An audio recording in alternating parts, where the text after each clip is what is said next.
2 agosto, Piancastagnaio, ci stiamo avviando verso il palio 18 agosto, prima giornata di prova per la contrada di Voltaia, Giuseppe Zed, torni, ormai sono 3 anni nella contrada, un palio vinto per via 20 settembre, 3 cavalli, come è andata innanzitutto?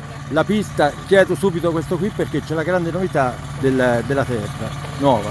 Sì, la pista c'è questo fondo nuovo che sinceramente mi piace più di quello degli altri anni, ecco, mi sembra un terreno più morbido, no, mi ha fatto una bella impressione, dai, bella. Sei rimasti alla pista, è una pista che ormai conosci molto bene, sai che questo dovrebbe essere l'ultimo anno, non so se hai visto il nuovo progetto, qualcosa, che impressioni hai? Mi hanno un po' accennato, dai, speriamo che facciano questa pista nuova, sarebbe insomma una bella cosa. Senti, la stagione?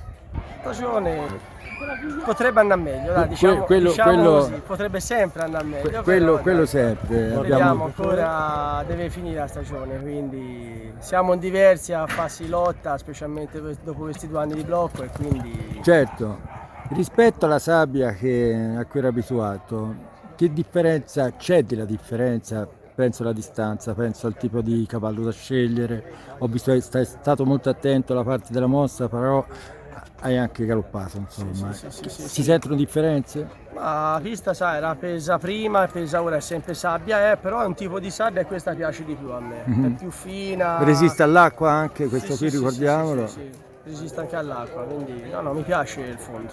I cavalli sono andati abbastanza bene, hanno girato bene, si va avanti, dai, si cerca di arrivare prontissimi al 18. Alle prossime, grazie.